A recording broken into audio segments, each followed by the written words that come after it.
पहाड़पुर नाम का एक गांव था।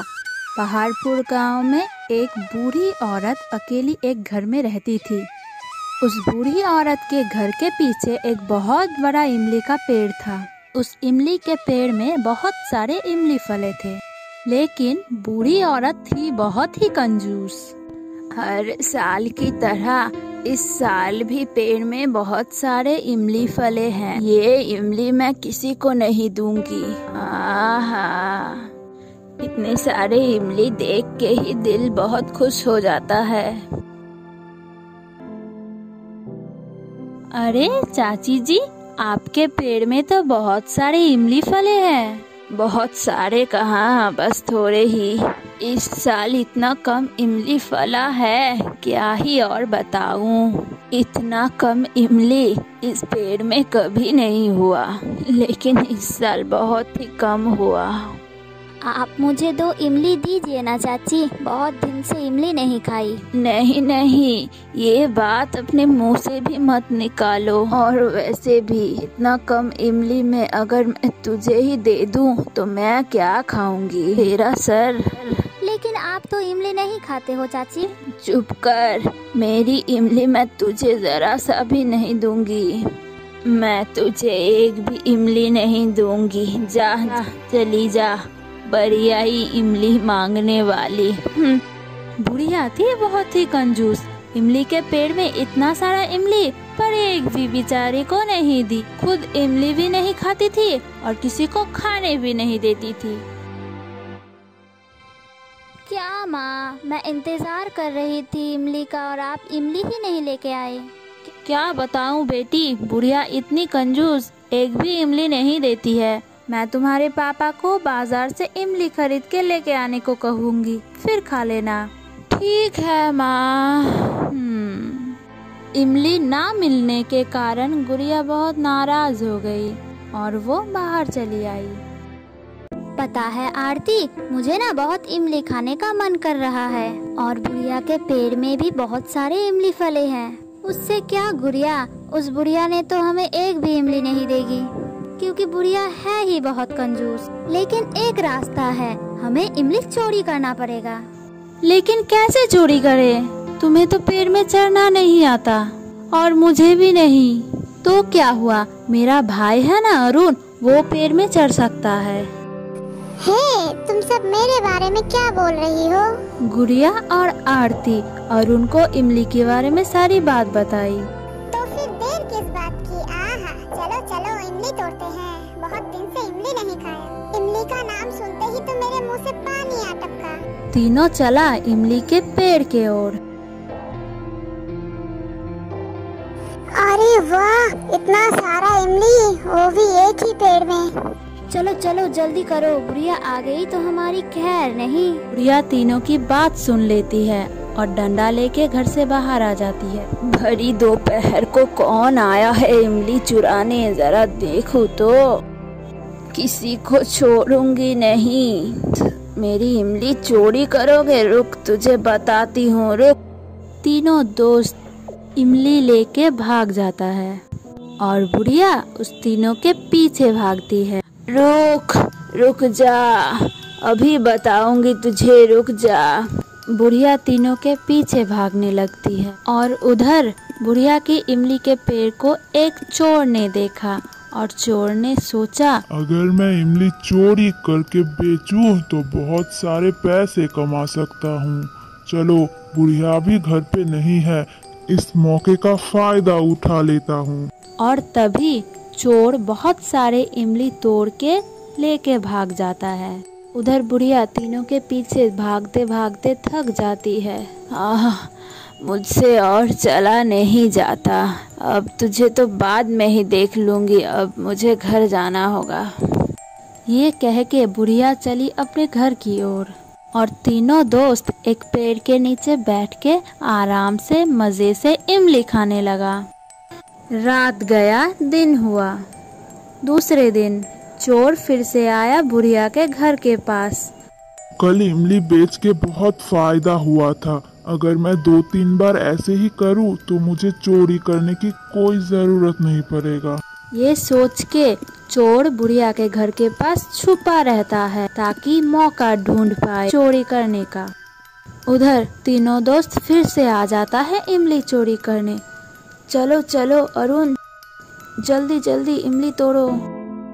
तुम सब फिर से आ गए, रुक, अब तो तुम सबको नहीं छोड़ूंगी, अभी बताती हूँ, रुक रुक रुक। तीनों फिर से भागने लगता है और तीनों के पीछे बुढ़िया भागने लगती है। रुक रुक रुक जा रुक। भागते भागते गुड़िया फिसल के नीचे गिर जाती है और बुढ़िया गुड़िया को पकड़ लेती है। और तब भी अरुण एक पत्थर लेके बुढ़िया के सिर पे मारता है। कोई मुझे बचाओ, बदमाश ने मेरा सर फोड़ दिया। ये कह के बुढ़िया बेहोश हो जाती है और वहीं मर जाती है। उधर गांव वाले राहत की सांस लेते हैं और कहते हैं, चलो अच्छा है बुढ़िया चली गई, नहीं तो हमें एक भी इमली खाने नहीं देती थी। भगवान करे उसकी आत्मा को शांति दे। ऐसे ही साल बीत जाता है और दूसरे साल पिछले साल के मुकाबले बहुत ही ज्यादा इमली फला था और गांव वाले भी बुढ़िया के बारे में भूलने लगा था। चलो आरती, जाके इमली तोड़ के इमली खाते हैं। नहीं नहीं गुड़िया, बुढ़िया के जाने के बाद और मन ही नहीं करता इमली खाने को। पता नहीं कैसे बुढ़िया मर गई। हाँ, वो सब छोड़ो आरती, जो गई वो तो चली गई। अब चलो हम इमली तोड़ के इमली खाते हैं। सुना है इस साल पिछले साल के मुकाबले बहुत सारे इमली फले हैं। ठीक है, बार बार बोल रही हो तो चलो चलते हैं। ये कह के दोनों चली फिर से इमली के पेड़ के ओर। आ तो गई, पर इमली तोड़े कैसे? गुड़िया तुम यहीं पे रुको, मैं अभी गई और एक लंबा डंडा लेके आई। ये कह के आरती डंडा लेने चली गई और गुड़िया वहीं पे खड़ी रही। हे ओ गुड़िया, तू फिर से आई है इमली चोरी करने? कौन कौन है? कौन बोल रही है? मैं हूँ, मैं, तुम सबकी कंजूस बुढ़िया, जो तुम सबको इमली खाने नहीं देती थी। ओह बूढ़ी दादी, आप मुझे माफ कर दो, मैं और कभी भी इमली चोरी नहीं करने आऊंगी। प्लीज बूढ़ी दादी, आप मुझे माफ कर दो, मैंने आपको नहीं मारा, प्लीज दादी जी मुझे माफ कर दो। क्या बोल रही हो? मैं नहीं जाऊंगी तुम्हें मारने। तुम मेरी पेड़ में इमली चोरी कर रहे हो, करो, मैं तुम्हें कुछ भी नहीं कहूंगी। सच बोल रही हो दादी? मुझे आपने माफ कर दिया? हाँ हाँ, पर तुम मेरी एक काम करो, तुम सामने वाली दुकान पे जाके कहो कि इमली के पेड़ में इतना सारे इमली पर खाने को कोई भी नहीं है। ठीक है दादी, मैं कहूँगी, पर मैं आपको एक बात बताना चाहती हूँ। उस दिन अगर अरुण आपको पत्थर फेंक के नहीं मारता तो आप आज भी जिंदा रहती। क्या हुआ गुड़िया, क्या बोल रही हो? ओह कुछ भी नहीं आरती, मैं किसी के साथ बात नहीं कर रही। डंडा लाई हो? नहीं गुड़िया, डंडा तो नहीं मिला। अभी चलो, कल फिर से आएंगे। ये कह के गुड़िया और आरती घर चली गई और जाते जाते उसने सामने वाली एक नई दुकान देखा।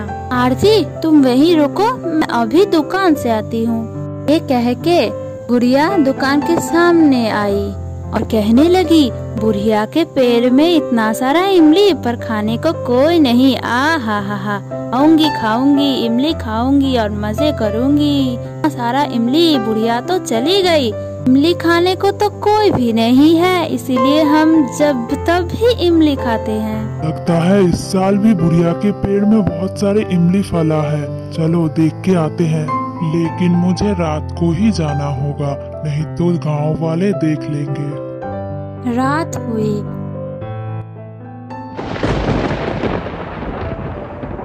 अरे वाह, इतना सारा इमली, दिल खुश हो गया। इस साल तो बुढ़िया के पेड़ में बहुत सारे इमली फला है, सब किलो तोड़ के तो बेचना पड़ेगा। और तब भी बुढ़िया इमली के पेड़ से कूद के दुकानदार के सामने आ जाती है। ओ दुकानदार, तूने मुझे पहचाना क्या?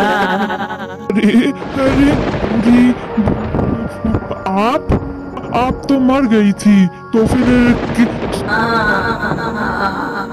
तीनों बच्चों को भगा के मैं घर आई थी और तभी देखा तू इमली चोरी कर रहा है। तभी तूने मुझे डंडे लेकर सिर पे वार किया और मैं मर गई, लेकिन मैं नहीं भूली मेरे कातिल को। मुझे छोड़ दीजिए, मैं आपकी पैर पकड़ता हूँ, मुझे माफ कर दो, मुझे जाने दो। मैं और कभी किसी की बुरा नहीं करूँगा, रहम करो। ये कह के दुकानदार भागने लगता है और तब भी बुढ़िया दुकानदार को पकड़ के डंडे से सिर पे वार करने लगती है और उस चोर दुकानदार को मार देती है।